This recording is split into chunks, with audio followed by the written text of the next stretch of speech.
রামিসা হত্যা মামলার তদন্ত শেষে 1 সপ্তাহের মধ্যে প্রতিবেদন দিতে পুলিশকে নির্দেশ দিয়েছেন আইনমন্ত্রী। বৃহস্পতিবার ঢাকা মেট্রোপলিটন পুলিশ কমিশনারকে এই নির্দেশ দেন তিনি। আর স্বরাষ্ট্রমন্ত্রী বলেছেন, তদন্ত শেষে দ্রুত সময়ের মধ্যে মামলার প্রতিবেদন দেওয়া হবে। এদিকে শিশু রামিসাকে নির্মমভাবে হত্যার ঘটনায় দেশ জুড়ে ক্ষোভের সৃষ্টি হয়েছে। অপরাধীর বিচার ও সর্বোচ্চ শাস্তি। ওই যে এরকম বাচ্চারা ধ্বংস করছে, ওই যেন ছাড়া না যায়, ওরে জান মাইরা দেন। আইন তো কোনো কিছু করবে না, টাকা দিবে বেড়ে যাবে, আরেক জায়গায় যাবে, আরেকটা ঘটনা করবে। ওদের এটা আছে, ওদের কোনো মা বোন কিছু নাই। এভাবে যদি আমরা কোনো সন্তানের বিচার না পাই, একে একে এভাবে যদি হয়রানির শিকার হয়, তাহলে আমরা কার কাছে বিচার দেব?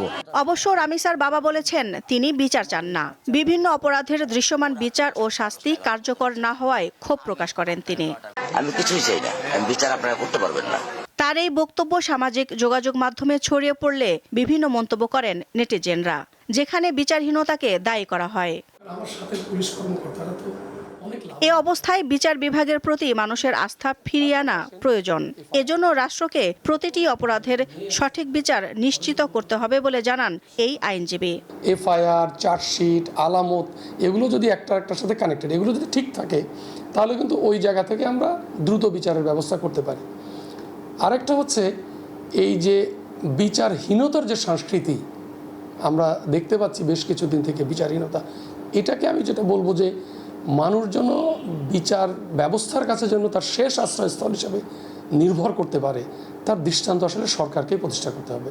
দুপুরে রামিসার পরিবারের সাথে দেখা করেন সংসদ সদস্য সানজিদা ইসলাম তুলি। এ সময় তিনি বলেন, বিচার অবশ্যই হতে হবে। এই ঘটনাগুলো আর কখনো অ্যাকসেপ্ট করা যাবে না। আসলে আমাদের পক্ষ থেকে এটাই, কঠোর শাস্তি নিশ্চিত করতে হবে এরকম বাবা মা, আমাদের মতো যারা বাবা আছে তাদের জন্য। এদিকে রামিসা হত্যা মামলার তদন্ত শেষে 1 সপ্তাহের মধ্যে প্রতিবেদন দিতে পুলিশকে নির্দেশ দিয়েছেন আইনমন্ত্রী।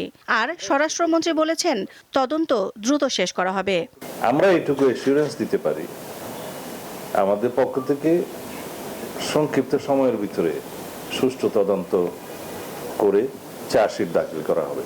পুলিশ কমিশনারকে টেলিফোন করে বলেছি, এই মামলার তদন্ত প্রতিবেদন যতটা দ্রুত সম্ভব 1 সপ্তাহের মধ্যে করার ব্যবস্থা করেন। আমরা এটাকে সর্বোচ্চ গুরুত্ব দিচ্ছি।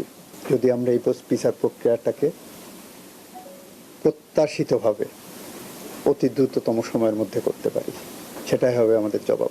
সকল অপরাধের বিচার নিশ্চিত করতে সরকার পদক্ষেপ নিচ্ছে বলেও জানান তিনি। সুপ্রিম কোর্টের কনফার্মেশন লাগে। দিলশাদানি, দীপ্ত সংবাদ, ঢাকা।